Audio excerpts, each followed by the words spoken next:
reference for that one. No, So, like I said, you walked in halfway through a joke. Probably, yeah, probably better off. yeah, really. Oh my. All right, we're going live here. Yeah, I'm just We trying to are get that up live. to chat up. And I spelled it right this time, Jeff. Yeah. What a concept. But did we get Jeff Gamer?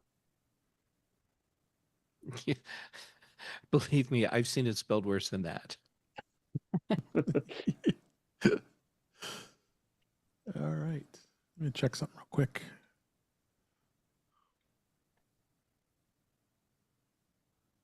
Everything sound okay? I think you Yeah. sound fantastic. My favorite All part right. of that, Dave, you said, does everything sound okay? And people just nod. No sound. I just want to make sure I was toggling between Ecamm Live, which I'm not ready yet, and Zoom, and then make sure the settings are right. I've been streaming Close. live. I've done 3 live streams with it already to try it out. I'm close. I wanted to get it all so you guys all could be in it, but Yeah. I just don't feel ready. All right. I think I'm ready to go. Right on time, too. Well, so far. Hey, Sorry, Dave Eric. runs a tight ship, Chuck. Yeah. Unlike what people will be seeing tomorrow morning. Oh, Oh, there's wait, no ship. I did do it wrong, Jeff. It's episode 383. Whoops. Oh, well. Oh, what do you got? Or 382 re-release. That's okay. So, I didn't catch that because I'm looking at the show notes, and in the show notes it says 382, even though the file says 383. Does? Yep. I've Really? got 383. Mine says 383. Yeah. Then the file name is 383. In the Let show me notes, it says reload the 382. file. No, Let's- yeah. Oh, File name I see. 383, show notes 382. Oh, I see at the top. There we go. And that got messed up too. Oh, How'd that get moved?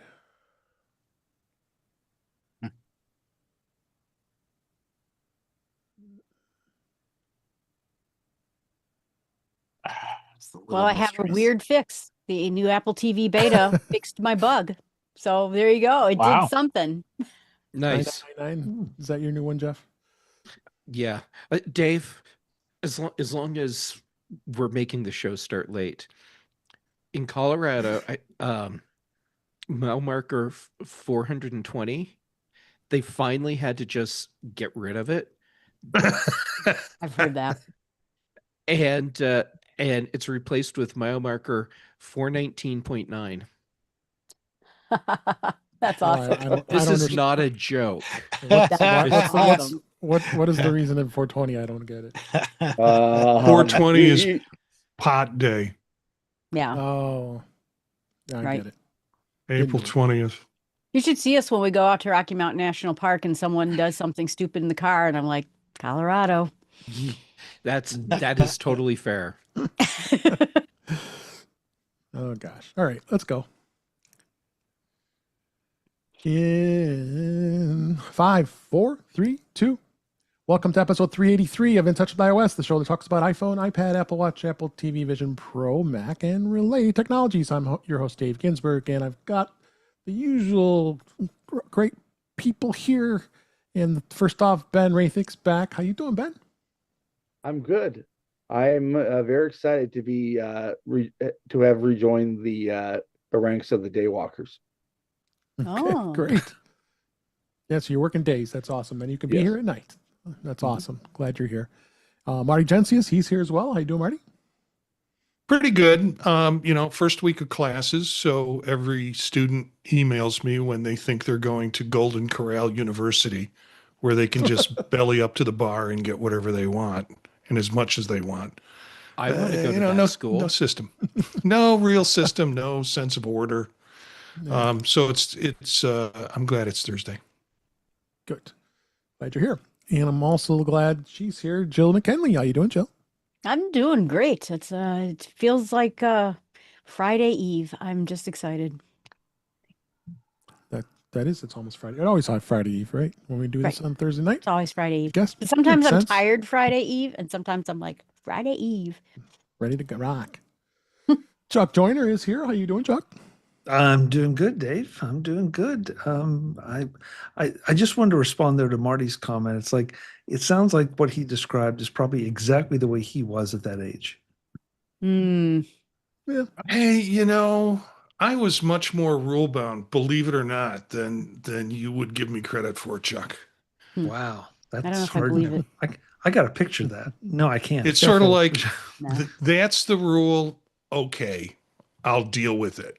Versus, I don't know what the rules are. I'll just make up the one I want to follow. Hmm. All right. And Eric Bolden is here, sporting a nice new flower background. How you doing, Eric? Good. I really like the term Friday Eve. It will save my week. It will. Yeah, it's good. It will. And last but certainly not least, Jeff Gammett is here. How you doing, Jeff? I'm doing all right, and I'm happy to be here on this sunny and hot Friday Eve. It is actually cooler here today, so I was kind of pleasantly surprised. So it is maybe a fall's not too far down the days here. So but we're glad to be here, and there's a ton of things to talk about as always. Apple keeps busy with all kinds of stuff. We got the usual stuff, couple breaking news stories, as well as Vision Pro and Beta and Mac and everything else. So let's hit it here. In a couple of breaking news ones I wanted to hit real quick here. 18.6.2 and Mac OS Sequoia 15.6.1. You have to. This is a big fix. You got to install it. Don't even mess around. Even at work, they were on it right away. Say, hey, got to install right now. We can't mess around with this because it is it addresses a security vulnerability that's known to have been actively exploited. According to Apple security support documents, memory corruption could result from devices that were sent a malicious image file. Apple says that it was aware of the report that the issue may have exploited an extremely sophisticated attack against specific targeted individuals. The wording suggests that the average iPhone, iPad, and Mac usually doesn't have to worry about being targeted on this attack, but still a good idea to update anyway. And then Apple addressed the issue with improved bounds checking and the CVE credits Apple, including Apple's internal teams that actually found the bug and fixed it. So like I said, iOS 18.6.2, iPadOS 18.6.2, Mac OS Sequoia 15.6.1. They also released fixes for iPadOS 17.7.10 and macOS 14.7.8. And even Ventura 13.7.8. That has to tell you that there was a pretty serious security flaw. If you got all those OSs hitting and even older ones. Any thoughts on this? I'm sure everybody's going to say the same thing I'm saying. Update it right now. Don't wait and waste time. Right. Yeah. In fact, put us on pause if you have not. Yes, you need to. Second breaking news story. This came out yesterday as we record here. As we reported last week, that the Apple Watch, Apple came up with a blood oxygen workaround where the result actually now appears in your iPhone. If you had an Apple Watch that was Mac WatchOS Series 9 and later, the after gen Series 9 and Series 10. But now Massimo, of course, doesn't waste time. They're now suing U.S. Customs over the workaround. And so you had to figure Massimo, who's been suing Apple over patents related to the feature, would look a way to fight back, and sure enough, they did. They filed a new lawsuit, but this time it's against the U.S. Customs and Border Protection, and here's why. When Apple released, of course, the feature, the medical device maker Massimo sued over alleged patent infringement. Over the years, the lawsuit dragged on and on and on and on, and since it got a ban in December 2023, which of course Apple was prohibited from selling these Apple Watch models in the U.S. only, and then they halted the sales, and then they had been selling the Watch Series 9 and the Watch Ultra 2 without the blood oxygen feature, but although they didn't do the hardware, it was just a software it disabled. So they implemented it out. So why are they suing again? Well, it says that the U.S. Customs and Border Protection overstepped its authority and violated due process when it reversed its earlier decision on August 1st and allowed Apple to restore the feature. Moreover, Massimo says that it found about the decision when Apple publicly announced the return of the feature. And they go on and on about this is just absolutely crazy. I could go on and on, but I think we all got the picture here that, you know, we've known for a while now that Massimo, with their $100 million in legal fees that they've paid, and probably more now so far, I find it to just absolutely be crazy. Jeff, I like your comment there. What do you think of this? Yeah. You know, of course they're going to continue pursuing every legal option they have to try and squeeze money out of Apple. Yep. Yes, Massimo sells other products in the health industry space, but man, they sure could cash in big time if they could get Apple to actually pay them. However, Massimo says that they don't want to cooperate or excuse me, negotiate, which kind of defeats the purpose. Yeah, and now one thing they say, one thing Massimo said is that the CBP's ruling nullifies the ITC's exclusion order against Apple. Mhm. Yeah, it does. But it does because the ATC order is very narrow in its scope. So when Apple changed the software in a way that CBP apparently felt was fine, then the ITC's exclusion order uh, doesn't apply because it doesn't apply to what Apple's doing in this case. Now, a future court ruling could change that, but as it Right. stands right now, yeah, Apple could turn the feature on. And in the US, we've got it, and it's going to stay on for, well, let's see, uh, at least through the end of the week, probably longer. Yeah. Okay. Chuck, what are your thoughts? You know, I want to know a little more about this because the articles I've read so far indicate that Apple has a workaround.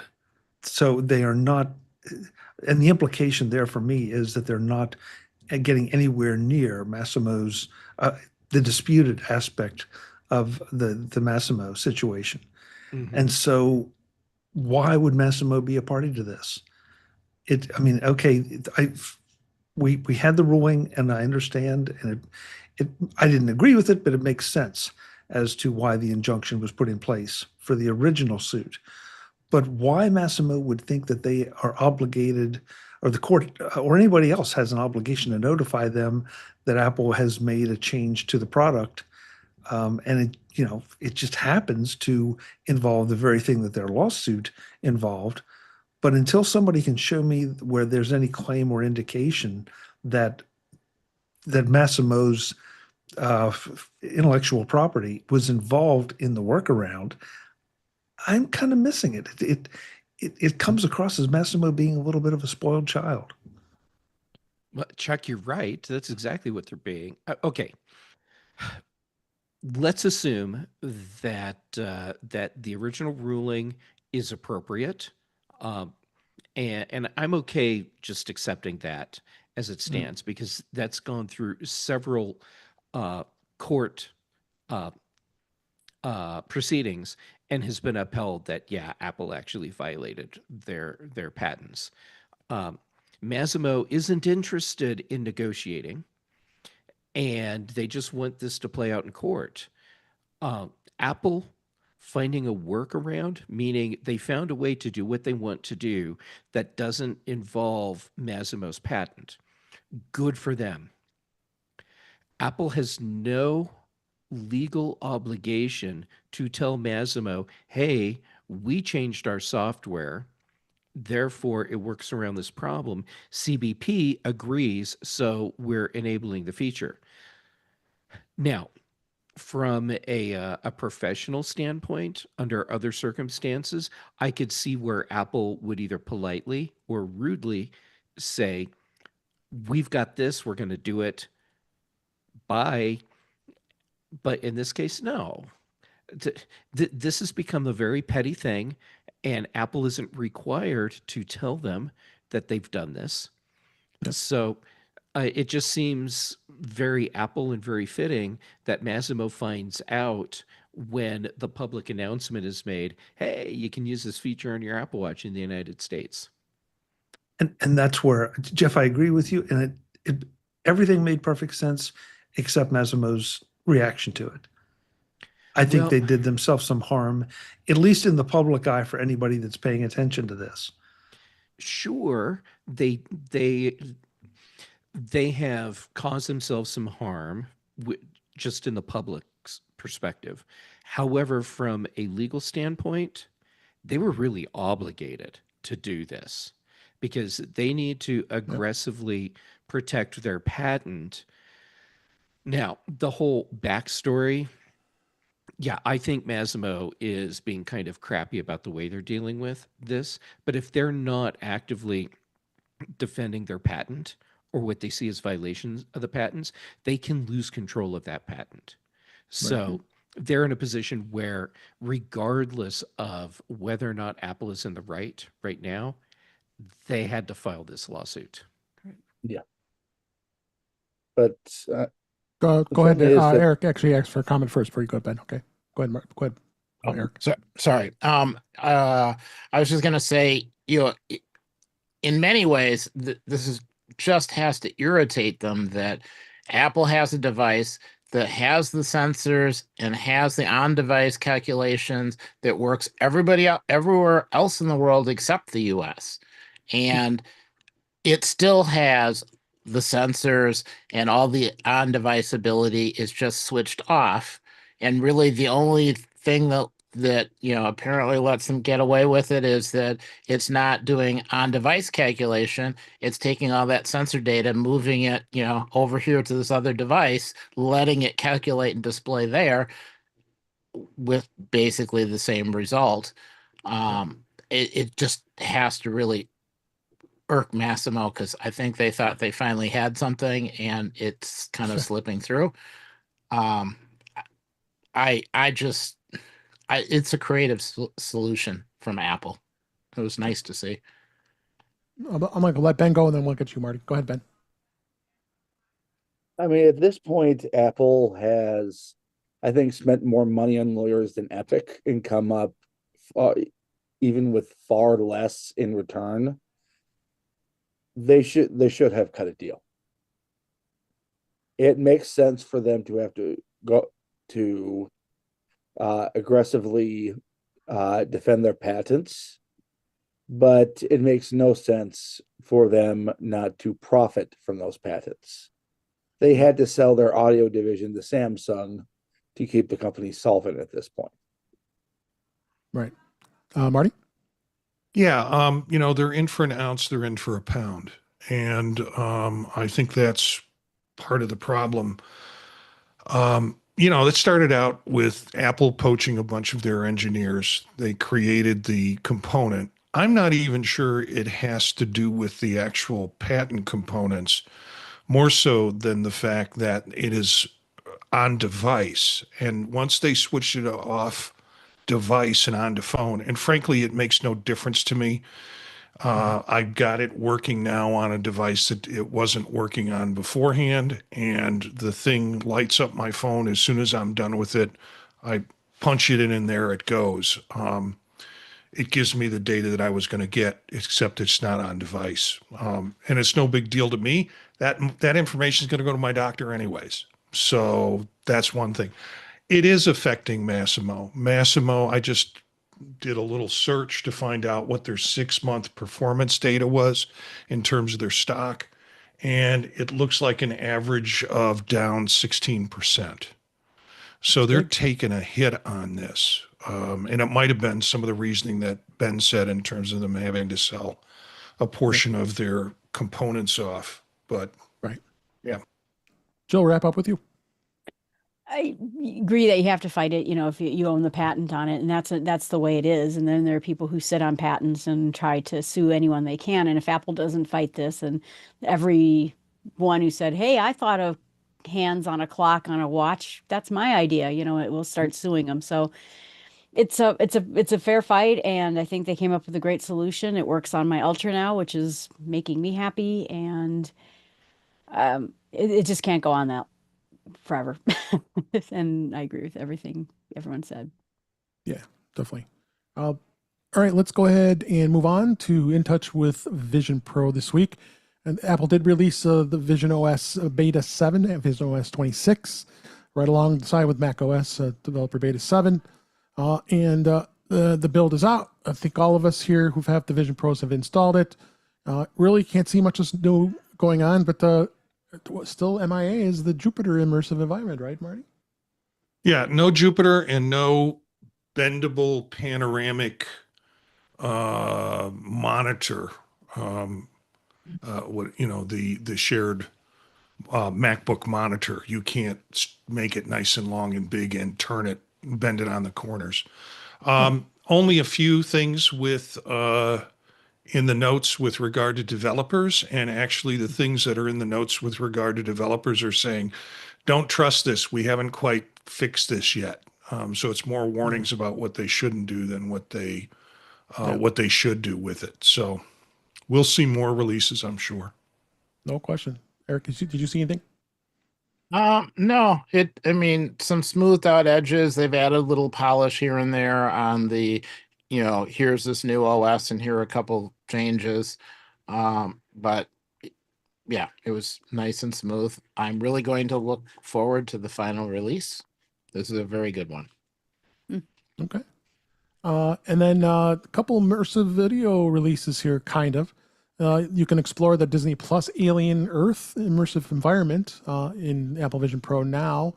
And this was added within the Disney Plus app. And it's the containment room of the USCSS Magnaut. And it will bring a new immersive environment to the Vision Pro app, as well as a host of other interactive items with the new show Alien Earth. And now Apple Vision Pro users can use that content. If anyone doesn't know, Alien Earth is a sci-fi thriller based on the well-known film franchise set on a version of Earth controlled by a few massive companies. Now, new terrifying life forms and encountering when a Wayland Yutani ship collides with the Prodigy City. So cool to see some more immersive environments that are coming out. Eric, I seem to think you said it was kind of not so good on your eyes, or what? Yeah, I don't like horror movies. Well, there's that. And this started out really cool. You get into the environment, it's got the sparks and there's sounds and there's water dripping. It's always going to be a relaxing film if there's water dripping. Always. And the flickering lights, Drip, drip. yeah, right. Everything you would ever want, no surprises. So I thought, okay, I will settle into the environment. I will watch part of a show. I watched the part of the show. I stopped the show and I made the mistake of looking up. Yeah. Eric, almost lost your lunch. It is a fully immersive environment. That's the cool thing about it. Turn around, you've got stuff behind you that then once you realize there's stuff behind me, I need to start worrying about what stuff is behind me. So, for the kids, it sets up a great environment for them to watch Finding Nemo. No. Do you want to add a comment? Eating Nemo maybe would be Go ahead, Jeff. Oh, Eric, anyone that's watched any movie in the Alien franchise knows what happens when you look up. Right. Yeah. And that water it's not good. No, it never ends well. Eric, I have to ask before you pass judgment on this, did you ever watch any of the Alien movies? I saw Aliens, but when I went to see Aliens, I was on a date and someone told me it was a romantic comedy.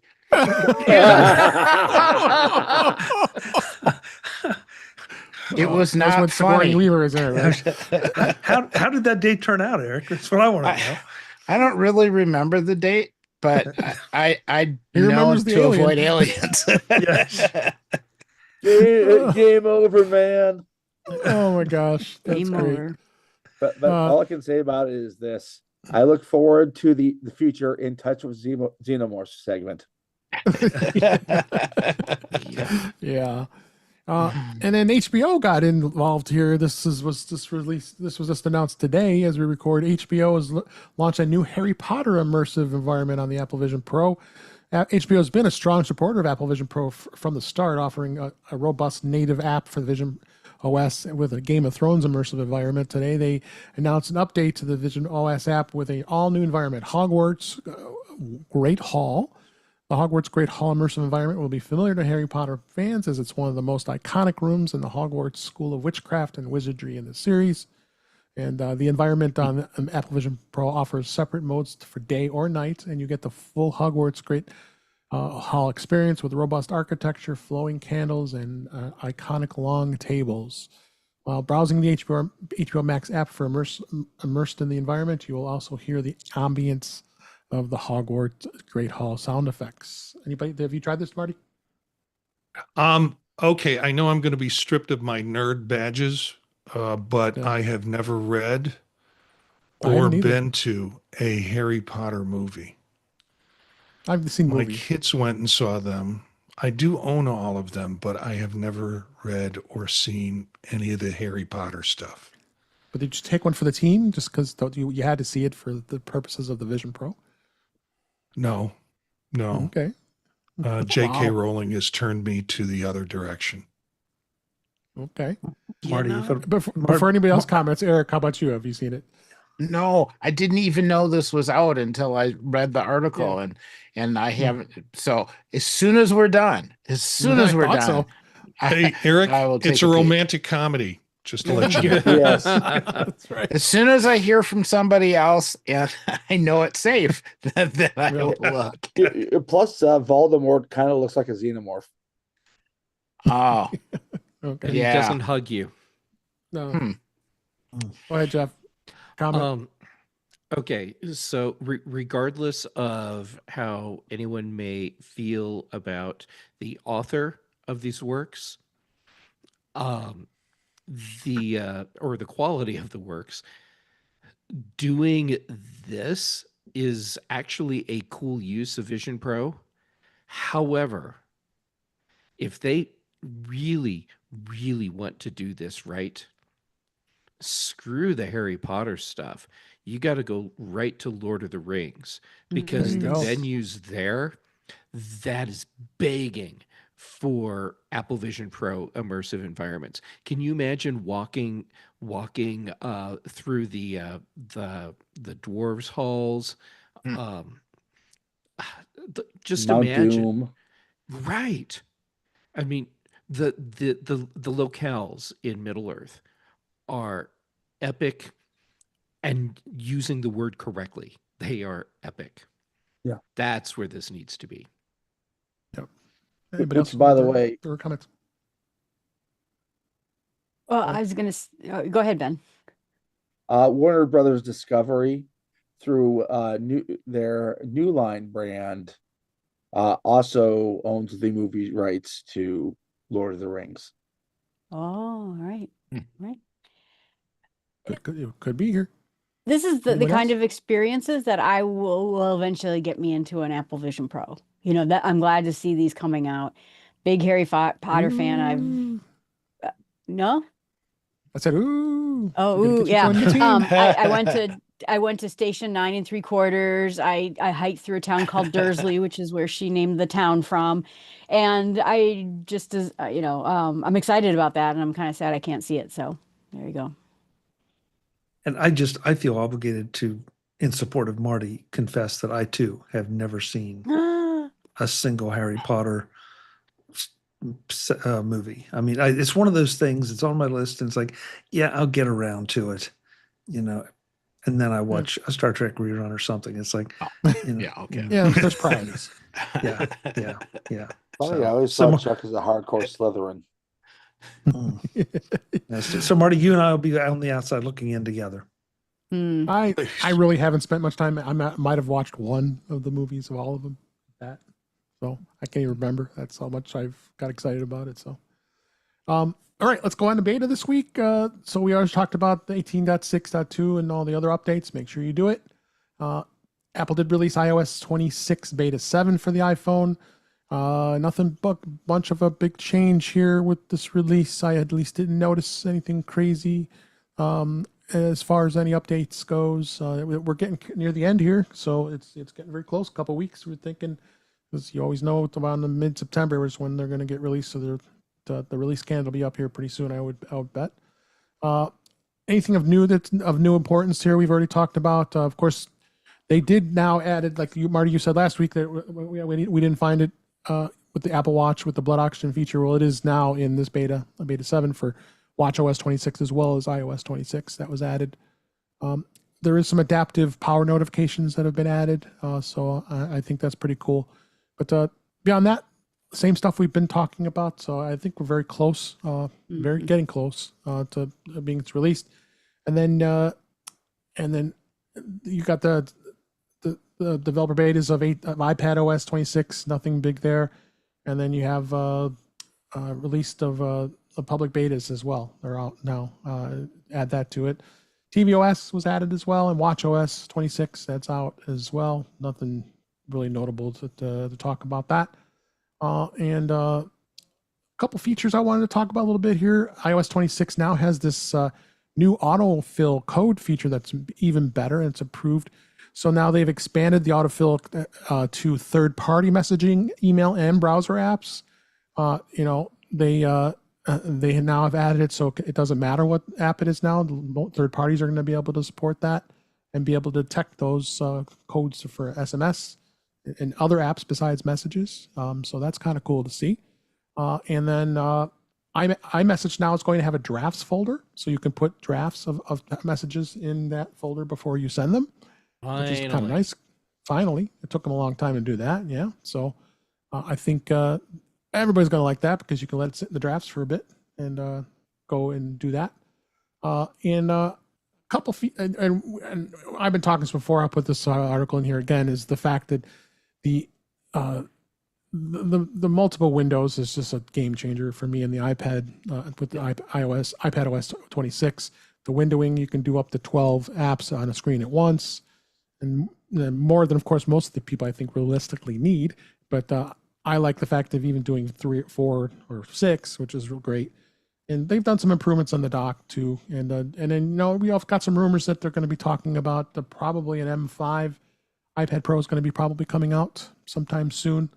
I don't know if I'll upgrade to that. I think I'm pretty happy with the M4. I just can't. That's pretty hard to justify if you're an M4 iPad Pro user for that. But it works perfectly well. I am running beta on my iPad, which I usually don't do, but I just couldn't resist because of this new windowing feature. So it's good to see that stuff that's coming in as well. And like I said, all the public betas are out, and then one of these new features are going to be probably added to CarPlay. It's one of Apple's best recent iPhone features, live activities. So now live activities were on the iPhone a couple years ago when the Dynamic Island came out to be on the iPhone 14 Pro, and now they've really improved the feature and they've added it to more apps and system features and platforms. Even they've now are on the app on watchOS 11, but now CarPlay is going to have the same platform, the live activities with the recent expansion. Most notably, like if you're driving, going to pick somebody up at the airport, you're going to get those airport notifications if you've got the app set up for live activities. So that's going to be pretty of a game changer with that as well. Other live activity options would include like tracking food delivery or keeping up with sports scores, watching the forecast for rain and thunderstorms are looming. I know Jeff and I's favorite weather app, and I'm sure others too, is Carrot. Carrot does work in there as well. Mm-hmm. And I love being able to look at the maps on on CarPlay, and it's going to be even better with iOS 26 because the CarPlay has been pretty well redesigned. So it's going to be a real cool feature there. Have any of you, Marty or Jill or anybody else who's on beta, have they tried the CarPlay yet? I haven't on tried the CarPlay. CarPlay. Oh, go ahead. ahead. I was on CarPlay this morning, but I didn't notice anything new. I tried to watch a video when I was waiting for my dentist, and I couldn't figure it out. But I'm excited about the new things of that. And Yeah. also, iOS seems snappier now. It seems a does. little bit more responsive. So that's on my own. Anybody else want to add anything to that? The low battery warnings seem a little bit more prominent now. Yeah, Mhm. agreed. No, Yeah, definitely. as does the what do they call it? Adaptive battery settings, Yeah. where if that's engaged, they now let you know in no uncertain terms. Yeah. Yeah, that's. I'm sorry, Ben. I always forget that you are running beta too, but I don't know if you have CarPlay, so Oh yes, I do. I thought so. Okay, so have you done some testing with it? Oh yeah. Yep. Yeah, I think it's running really well. Live activities are great. Just having the Cub score automatically just come up in one of my little boxes. Yeah, So I can absolutely. weep while I'm driving. Yeah. So you watch the Nature Channel? Is that what you're saying? Yeah. Yes. That makes sense. Oh gosh. So let's go ahead and move on to In Touch with Mac this week. Again, I talked about Sequoia 15.6.1. Make sure you update. macOS Tahoe 26 Beta 7 is now available. They're kind of in the final stretch here. Not a lot of big new things have been added, other than same stuff we've been talking about. One nice thing I'm doing now is I was actually approved to be able to start testing it on my work Mac. So just installed that yesterday, and so putting it through its paces. So now I get to actually experience kind of on a Mac that I'm on probably 8 hours a day. So I can get a good experience and report back what our findings are with any bugs with our systems. So that's kind of cool. But anybody who is running Tahoe 26, you've been experiencing anything notable? I upgraded both today. This one is on regular Sequoia, and the other one's on Tahoe, and both run fine with the new upgrades, and I haven't noticed anything particularly different. How about you, Ben? It's honestly haven't seen a whole lot of differences in the Mac. Okay. Eric, are you running it? Yeah, I'm trying to think because I've been running it for a while, so now I'm having a hard time telling what changed. Yeah. There's a lot in there. I mean, they kept tweaking the liquid glass UI.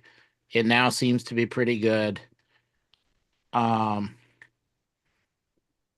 but I'm totally blanking now on specifics. I mean, I like the new control center. That's what I've been mostly playing with. If you had to ask me what am I doing is rearranging my control center, making that more customized to me. And then the new oh gosh, quick find. What's the term? I'm a Finder? Windows person. Yeah. No, the Oh, where you Spotlight. control Spotlight. space and Well, yeah. yeah, there we go. It's much nicer, and I've been playing with that quite a bit, but that's not new in this last beta, but it's getting better and better, and I really want to install it on this machine, even though it's my production machine. Widgets is nice. Oh, the widgets are Yes. nice too, yeah. Mhm. Yep. So, okay, let's move on here and let's talk a little bit about other topics. Oh no, I got to keep going here. Sorry about that. So we got the release dates and such, but one of the things I found, and I'm a big I think all of us here are big OWC fans. They just released this week, actually yesterday as we record here, a new Express One M2 portable drive. This is just like this one here on my camera here, same design and such, but this is an 80G portable SSD, another fast Thunderbolt 5 storage option for Mac users with the latest hardware. Provides over 6,000 megabytes in a second in real-world speeds. It approaches performance level of an internal MacBook Pro drive, making a compelling partner for the Apple's latest M4 Pro and M4 Max MacBook Pro models. Not to mention the M4 Pro Mac Mini and the latest Mac Studio.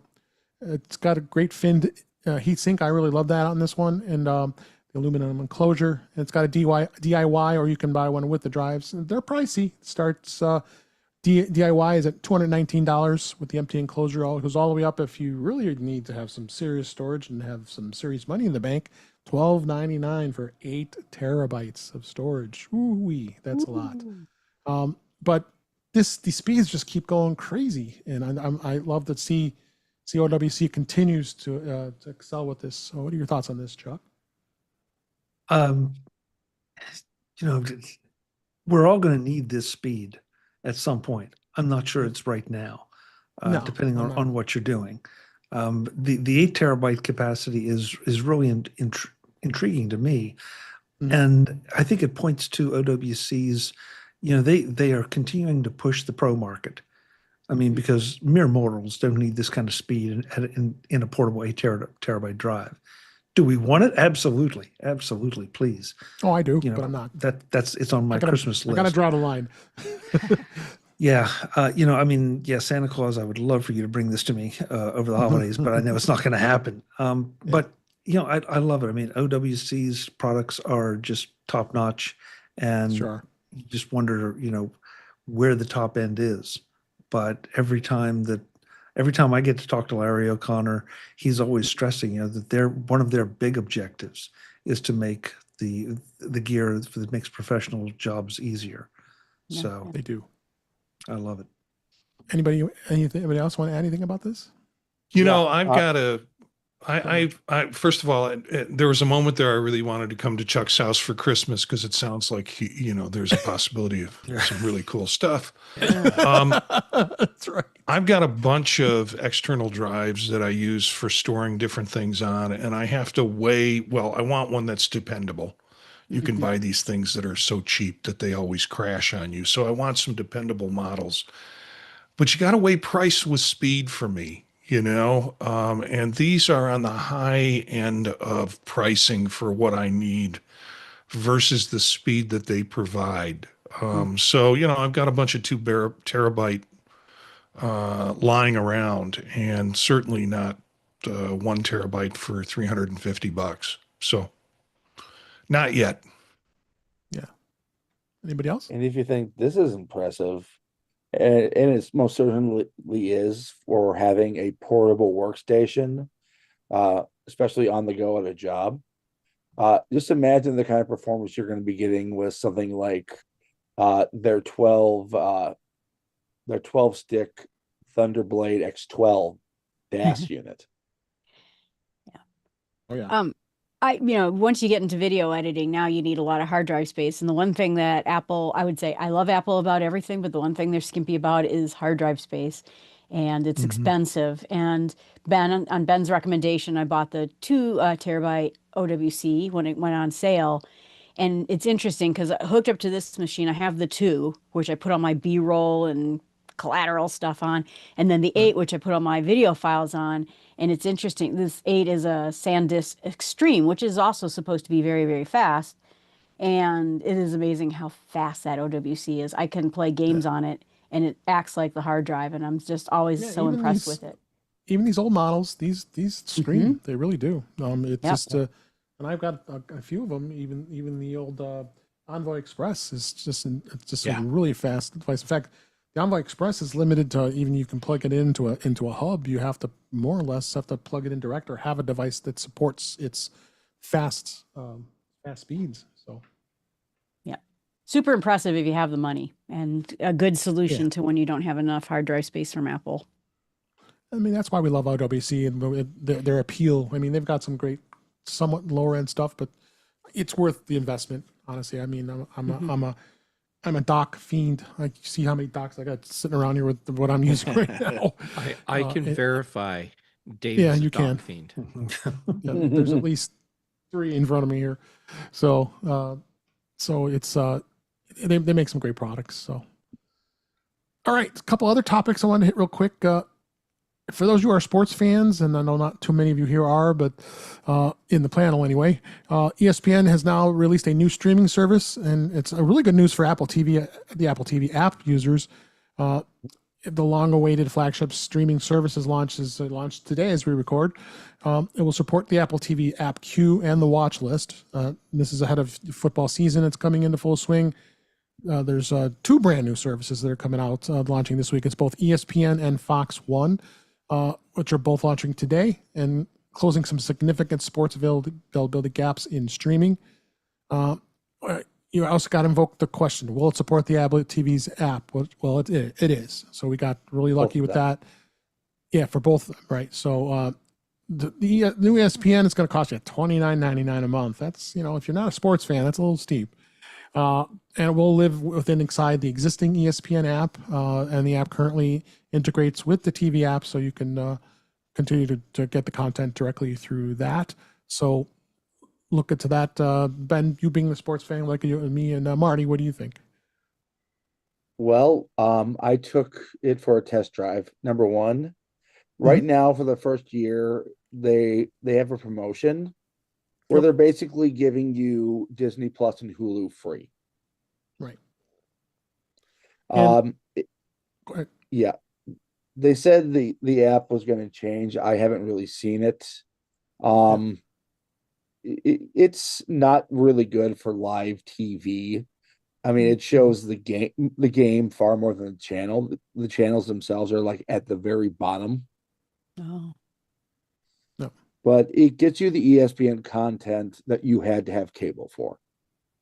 Right. Hmm. Not anymore. Because now they're going to have, because I know ESPN is working on a negotiation with YouTube TV, so that'd be really disheartening if that doesn't work out, because they're pretty prominent on there. So I've got the bundle, but I have the bundle that's Disney Plus, Hulu, and HBO Max. Yeah, that's what I have too. That's what I pay, the $30 a month for all 3 of those. So, Yeah. and then plus I'm using my American Express card, and they give bundle discounts, so I get $10 back a month for that. So Nice. so I'll get a pretty good deal for those 3. ESPN, I am a sports fan. We'll see. I have to give it some thought. Marty, what are you going to do? Are you going to look at this? Let me tell you, this morning, after seeing that you had this come up as a story and that it was supposed to start, I spent a lot of time avoiding work trying to figure this out. Because, my sequence is Aileen wanted Hulu. We got Hulu. Then ESPN, and there were some teams I wanted to follow, so I got ESPN Plus. Yep. And then Mandalorian, I thought, okay, well, I'll get Disney. It's supposed to be cool. And now I have all of these services, and I don't know how they are bundled, how to unbundle them, or how to come in with a new service that rebundles them. I need a consultant, and I think there's a growing market for streaming consultants who will just come in and tell you, no, you dropped this, you've got this, you don't have this. You may have to cancel all of them briefly and then resubscribe as the bundle. So it was so frustrating. I went back to work. That's Wow. bad. Wow. Yeah. I have to say that I'm in the process of assisting a friend to cut the cable, and it is insane. I mean, I asked GPT to give me a chart of what's available and what bundles and how they all interact. That was 4:00 this afternoon. It's still thinking. I mean, it's just Okay, that's He's bad. not kidding either. yeah. it's insane. And at some point you just want to throw your hands up and say, okay, I'm going to subscribe to, the ones I want, and stop pretending to look at all these bundles, because the time you're spending is worth more than what the savings is. Yes, and Chuck, your token bill from OpenAI will probably be more than the subscription price. That's right. Yep. Anybody else want to add anything onto this? I'll be your consultant, Chuck. I have an app called Television Time, and it tells you what channels things are on, and I just cancel and resubscribe and get this for a month and watch all the things and then get rid of it, and I'll be your consultant. I'll take you up Or on that, Marty. Joe. Maybe Marty needs a consultant. Yeah, I forgot, but yeah. Yeah. I probably have first close to there too. I could always consult you as well. You have plenty of consultants here. So let's go ahead and move on here. I found this to be an interesting topic to discuss this week. 7 years later, people still haven't changed how they use the S Lady. It's proven a very long wait for the new S Lady, but perhaps it doesn't matter much at all.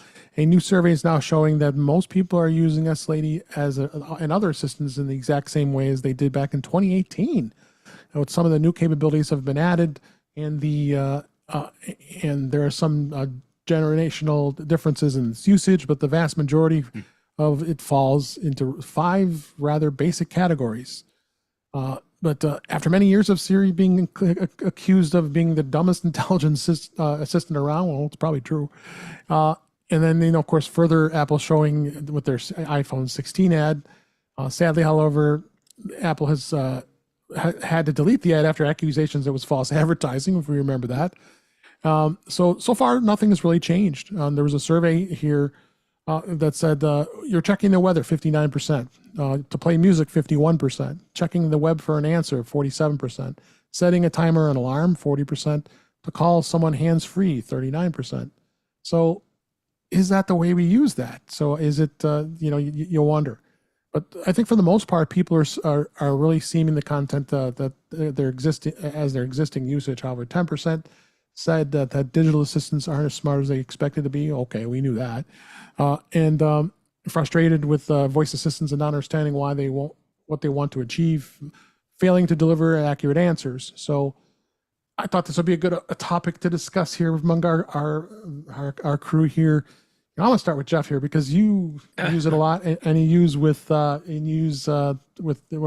home kit, home pods specifically, and yeah, give us your wisdom here. The information in this article, there's no surprises for me at all. Nope. And keep in mind that this isn't just the S Lady. This is all of our smart speaker voice assistant things. The G-Man, the A Lady, Yeah, all of them. All bad. So, yeah, of course, the way people use these hasn't changed since 2018. And that's because there has been nothing that has happened with these devices in that time frame to give us any incentive to use them in other ways, nor have there been any features that have proven to be significantly better or more useful since then. Yeah, these are all just tell me the weather, set a timer, and play some music. That's it. The real surprise for me in the stats is that 39% of the survey participants said that they use their smart speaker to do hands-free phone calls. I figured that would be less than 10%, but whatever. It's that I learned something new. Yeah, these devices have never lived up to the promise. And I don't expect that to change anytime soon. Yep, Ben, you're right. Performance over time has degraded across all of these platforms. And people have expected these devices to perform in certain ways, in part because Star Trek taught us that's what we should want. But then also because the device makers promised us that they were going to give us that experience. That's right. And to date, I can't even give a compound command to my HomePods. If I want to do 3 different things with lights, like turn on one room, turn off another room, and then set the brightness, or how about one room, turn on the lights to a specific color and a specific brightness. That's 3 separate commands that you still have to give.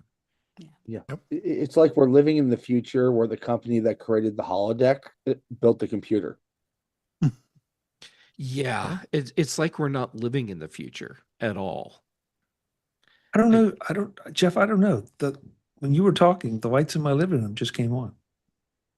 yeah, that's part of the problem. So what happened was, uh, first my home pod said, "Is this Jeff?" And I said, "Yes." And then it said, "Oh, you need to authenticate on your iPhone." And Oh. so I told it, "Turn on Chuck's lights again." Mm. And it said, Ah, "Is this that's Jeff?" how it happened. And then I Yeah. said, "Just turn on Chuck's lights." And so they turned on. That explains it.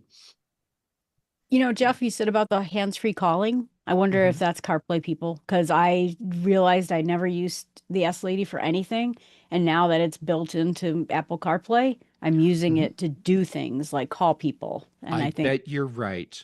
Yeah, In and my half the mind, I time, was thinking I'm in my living room and I use my home pod to place a phone call, which I think I did once Mhm. after the home pod came out, just to test and see how it worked. Yeah. And then I have never used the feature since. yep. And half the time I wanted to call my parents. It ends up calling one of my cousins. Oh, Ouch. Yeah. Yeah. I Chuck, thought? Oh, go ahead, Marty. Yeah, I was going to say the percentages here are what people say they use it for.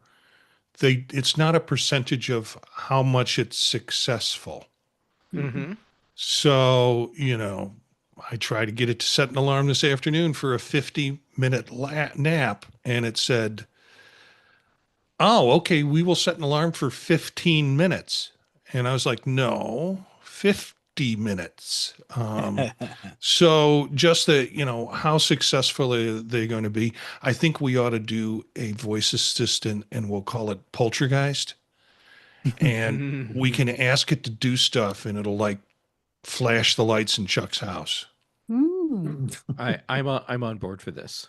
Me too. I'm excited. Or Yeah, Eric, now he doesn't like horror movies, so let's do Eric. Yeah. No, no, Well, no, I'm Marty, good.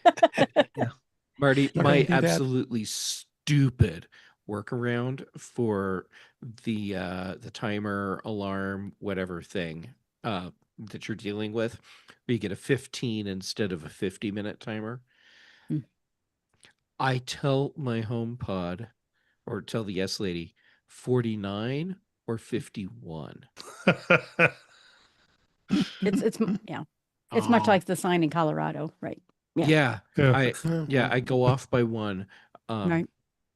and then it gets that usually, which is so stupid. Right. Hey, S lady, start to drip the water at Eric's place. Why did my sprinkler fire suppression just turn on? Huh. you have any thoughts, Chuck? Jeff, don't look up. Go ahead, Chuck. I seem to be the only person that is reasonably satisfied. Yes, I have the occasional glitch, and honestly, I usually look in the mirror and say, yeah, I probably slurred that just a little bit. I use it to place phone calls. In the car. I use it to send and answer texts in the car. I you know I don't do anything hugely sophisticated with it, but what I do with it, I'm really satisfied. And Okay. and I hate to say it, I mean that goes for the S lady and the A lady. Um, the S lady has her quirks. The A lady has her quirks. Yep. I have a metal lady that didn't have her quirks, but it just it's an acceptable level of performance for me. And I think Marty hit on something because I have to wonder if all these people are saying they're doing this. I don't know about you, but if something doesn't work with any kind of consistency, I stop using it. It's like going to a restaurant that I didn't enjoy the food. I just don't go back.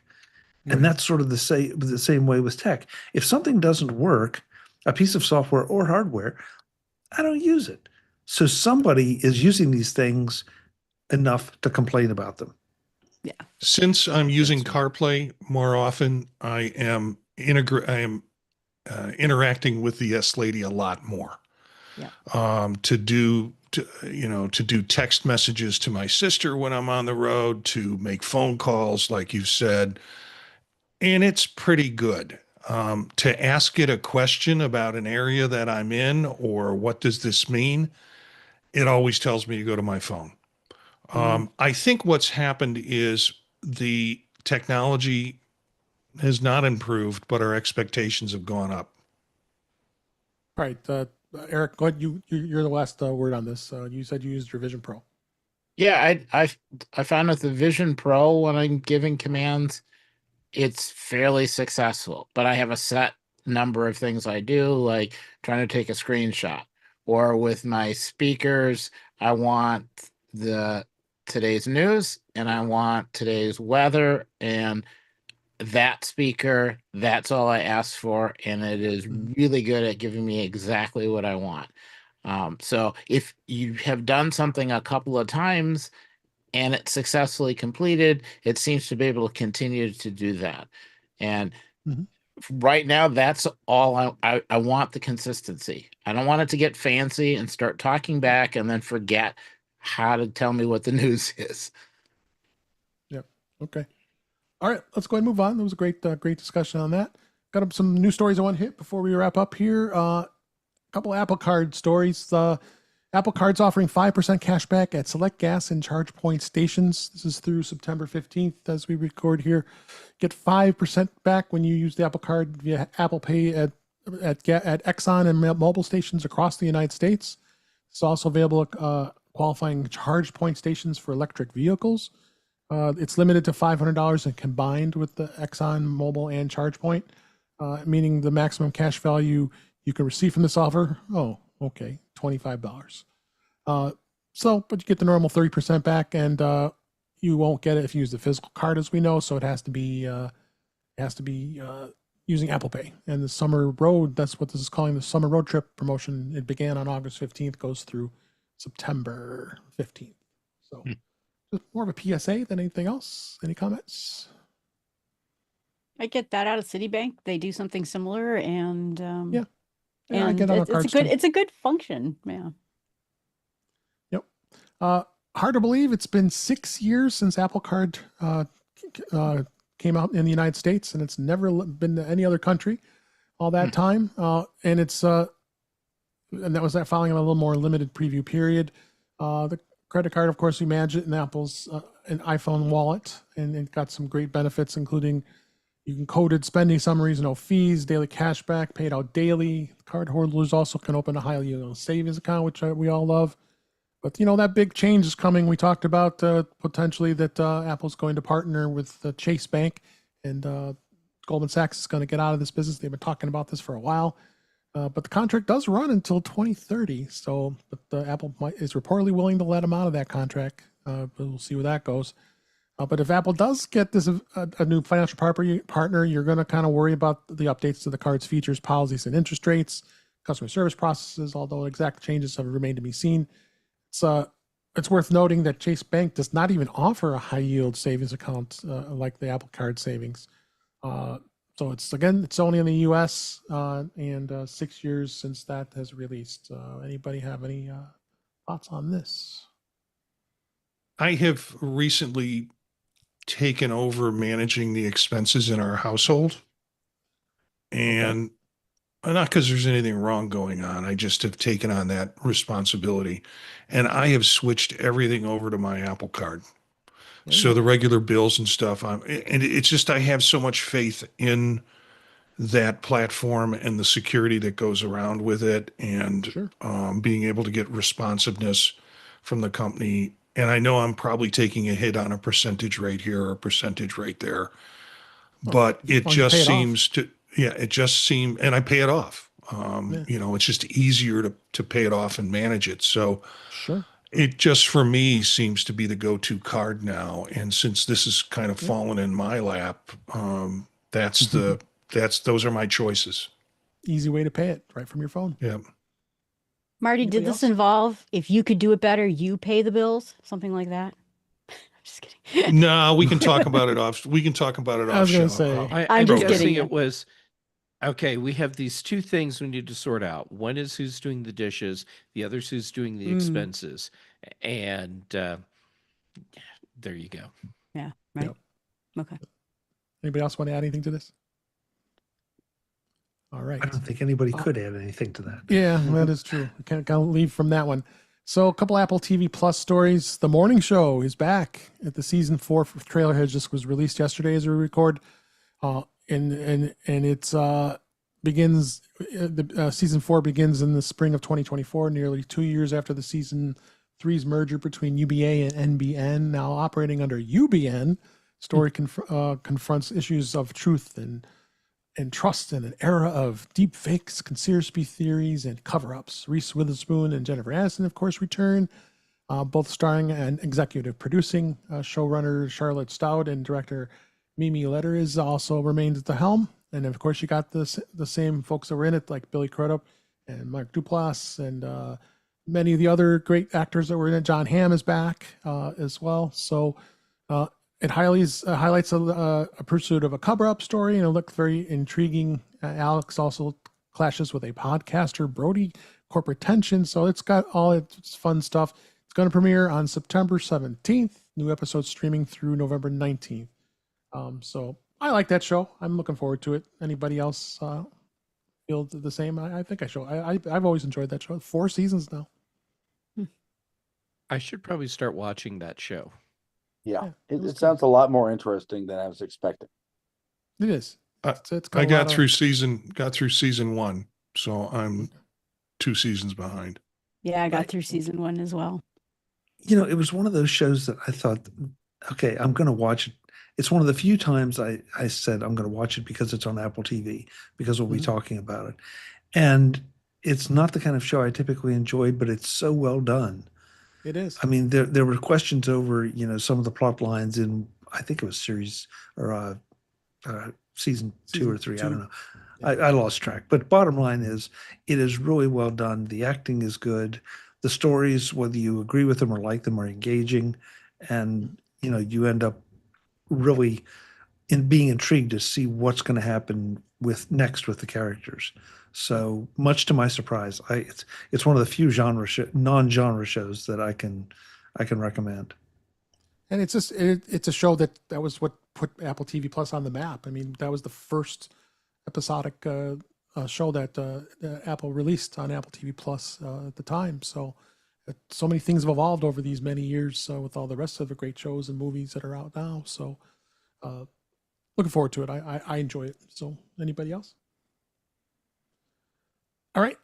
Reportedly, Apple TV Plus is going to be abandoning MLB coverage. They're set to exit the partnership with Major League Baseball and discontinue Friday Night Baseball package on Apple TV Plus. Apple did enter into this contract with MLB in March of 2022 with a 7-year agreement that was about $85 million per year, granting them exclusive global streaming rights to the 2 Friday games a week on Apple TV Plus. But the deal was originally scheduled to go through 2029, but they're saying that Apple is going to be exercised an early opt provision, allowing the company to end its involvement before the contract's plan. I think it comes out with a stand because they were looking to get the Sunday Night Baseball features, but NBC got that, and it's going to be on Sunday Night Baseball. It's going to be through Peacock streaming services instead. So I think Apple just kind of got bitter with that. And they still have MLS for soccer, and they've had tried with NFL with the Sunday Ticket, which would end up to be a YouTube TV. And then they explored packages with the English Premier League and the Pac-12 conference. So Pac-12 kind of died. So it's probably a good idea they didn't get that. Well, it's back, but it's nowhere near what it used to be. So, so are we surprised? I don't think I am. I think Apple's probably they saw that the Sunday night wasn't going to happen. So I think they were just probably not ready to move on. No. Plus, ESPN came back with a very similar deal to what they gave the NFL. Right. Yeah, ESPN's got some big pockets, that's for sure. They're gobbling things up. So, yep, it's definitely a different landscape in the sports world for sure. And this just came out today as we record. Apple TV Plus is price increasing. It was announced. Apple will raise the monthly price of Apple TV Plus streaming to $12.99 a month, according to 9to5Mac. Apple TV Plus had cost us $4.99 a month when it started in 2019. Price went up 3 times, $6.99 in 2022, then to $9.99 in 2023. It's now going to cost $12.99 a month. The latest price increase will apply to other countries too. An annual subscription to Apple TV Plus will continue to cost $99 in the US.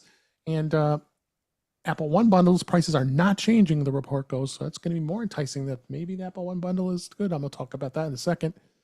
But this is going to be effective immediately. So those who are subscribing monthly, you're going to pay more. And I think a statement was shared to 995 back, said Apple is attempting to justify the price increase by noting that it continues to expand its library of original content. And it touted, of course, the value of its Apple One bundles and multiple Apple services.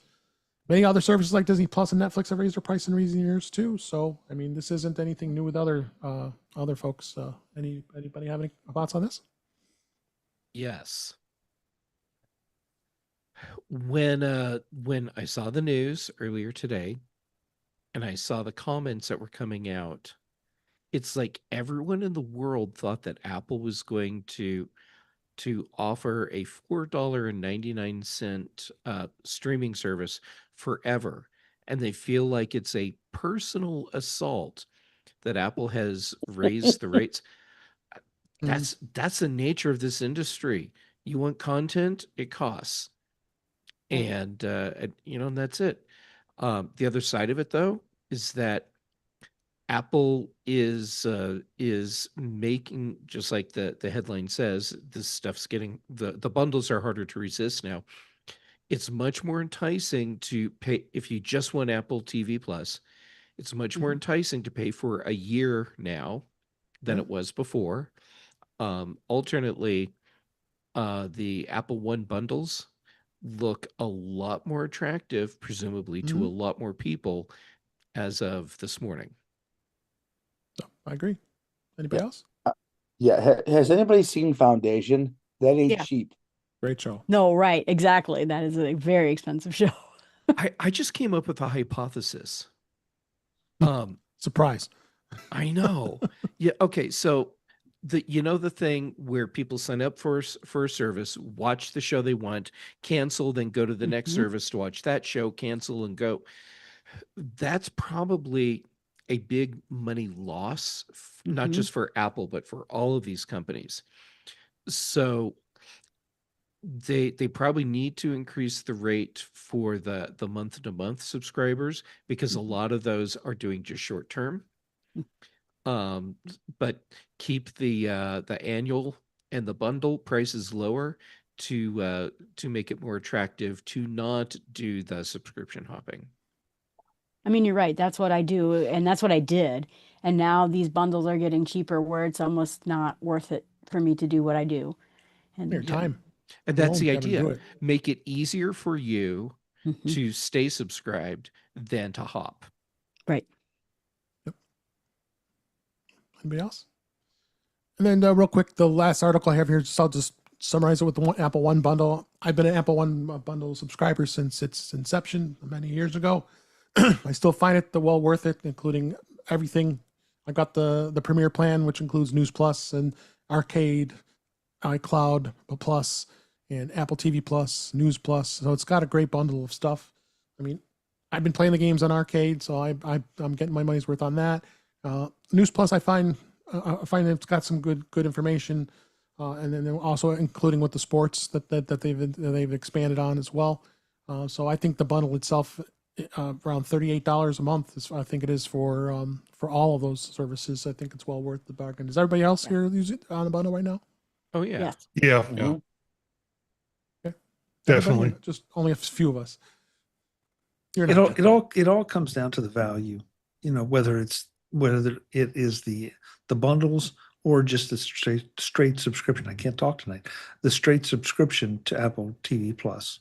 But how much value you're getting out of it? How much are you using it? I know I'm paying for services that I don't use nearly as much. Right. Yeah. So, and I should stop that. And now that I've said that out loud, I think I will. yeah. But I needed more space. I didn't need more hard drive space. I liked the TV. I liked the fitness. And the company I used to read old magazines from got bought by Apple News. And so it's all there now. And so I almost use everything in there, and I love it. So, Yep. Oh, and the games. I like the games. You know, Yeah.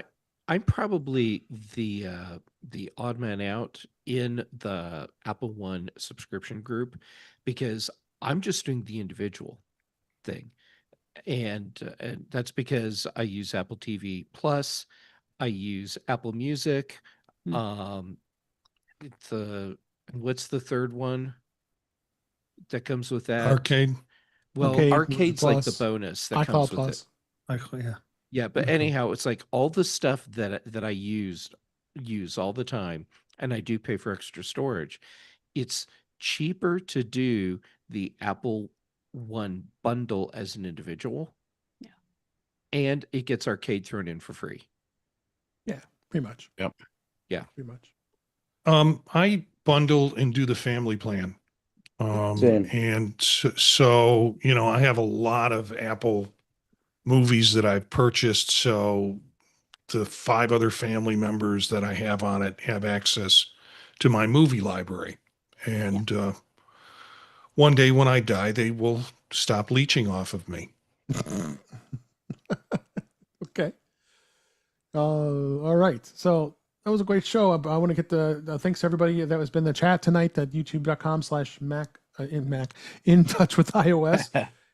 And a couple comments here. Great to see Guy Cyril in the chat. They should combine Formula One, baseball, and rugby. And he said he'd watch it the heck out of that. And then who else? Webb said, don't forget the rumor that Apple TV may pull in Formula One. That's possible.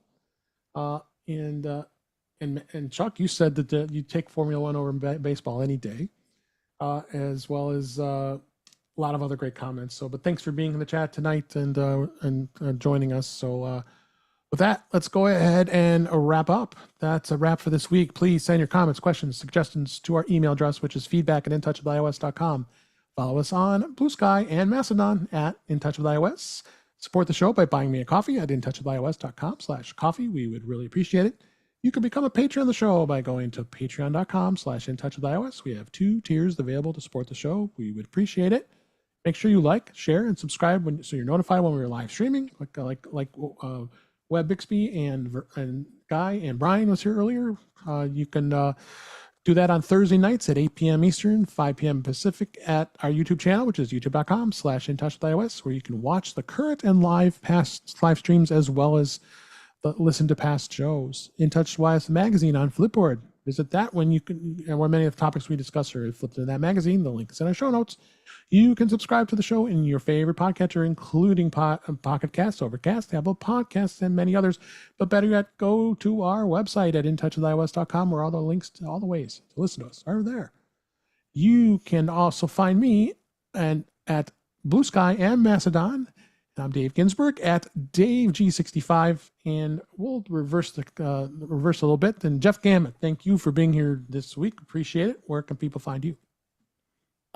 It's always great to be here. I love hanging out with you and everyone else. It's an absolute treat. People can find me on social media as Jay Gammett. I'm active mostly on Mastodon, Blue Sky, and PixelFed right now. Then for shows, for whatever reason, Chuck continues to let me join in on Mac Voices Live on Tuesdays. You continue to let me join in here In Touch with iOS on Thursdays. Then for the British Tech Network, The Big Show and The Mac Show. And then Brian Chaffin and I do The Context Machine, and Patrice Brendamore and I do Retro Rewatch. Thanks so much, Jeff. Eric Bolden, thank you for being here and all your amazing backgrounds we see every week. Where can people find you?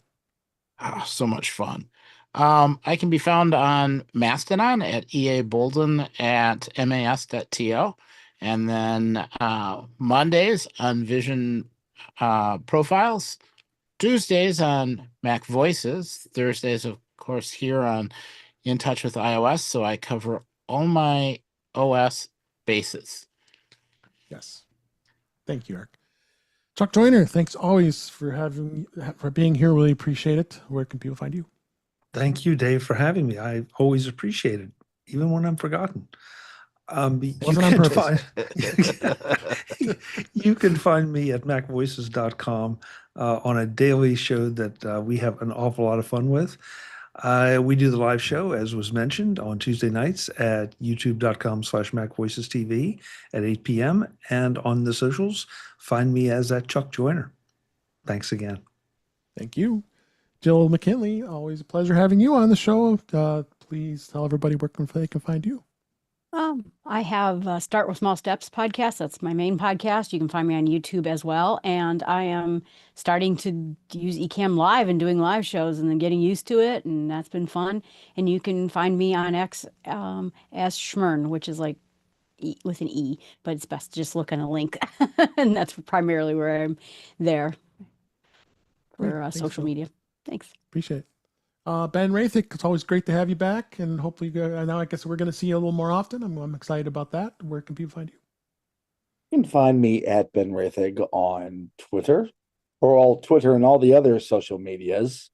You can find my writings and ravings. I might actually write now that I actually have time at rathigtech.com. And now that I am not working during the time that these shows are on, you'll be able to find me on such shows as Mac Voices Live with Chuck Joyner and the Big and Mac shows on the British Tech Network. Thanks so much, Ben. Last but certainly not least, Marty Gencius, thank you for being here. I appreciate you. Where can people find you? You can find me creating a new sport called Gridball GP, which is a combination of Formula One speed, rugby contact, and baseball strategy. You asked right. for it, you got it. All three of them All are right. combined. That I That's think exciting. is for someone in the chat room. You can find me Monday nights at Vision Profiles, live streaming at 9 p.m. Eastern Time with Eric and David and also Daniel will join us occasionally talking about what's going on with AR, VR headsets, and particularly the Vision Pro headset. Tuesdays with Chuck on Mac Voices in the group. Wednesdays, I'm doing some other stuff with Old Mac Gang and other podcasts that you can find at the podtalk.net website. Thursdays here with Dave Ginsburg, and occasionally Friday mornings at the Mac Show. All right. Thanks everyone for being here. Really appreciate it. We had a great time doing the show this week, and we'll be back next week. But until then, thanks for listening. Thanks for watching, and we'll talk again soon. Thank you so much. Well, thank you. Great show. I will be right back. Okay. I'll be right back. Yep. That And bird. someone has been trying to get my attention the entire show. Yeah, and you won't pay attention to me. What's up with that? So, I put a reminder to myself. Oh yeah, I was going to remind you of mhm. that. And I've seen this. This has happened before, where I've looked at stories to find out what's new with Beta 5, Beta 6, Beta 7. So as the betas come out, I have a tendency to research them. And if you notice, most of the articles, and this is Mac Rumors is the worst at this, but 9 to 5 Mac does the same thing. If they will use the exact same copy. Mm-hmm. And someone called Mac Rumors out on it a couple of days ago in the comment section, is like, if you're going to use the same copy, at least update the beta number, because your title says it's beta 7, but in your text you've got beta 3. Yeah. Smoke them. And I immediately thought of Jeff Gamet and how he 'Cause knows he is a copy and editor. sees sloppy writing. I Oh, God. really have a hard time coping with the sloppy Yeah. writing. Yeah. Back when me and Patrice were doing Deconstruct, we basically caught God, I forget the name of it. What was Renee Ritchie's old site? iMore. iMore. Yeah. Basically for the iPhone rumors, using literally the same copy and just putting a new name in it. Yeah, They did were not getting- like that. They were getting bad, and then once Renee left and it got sold, it was worse. Yeah.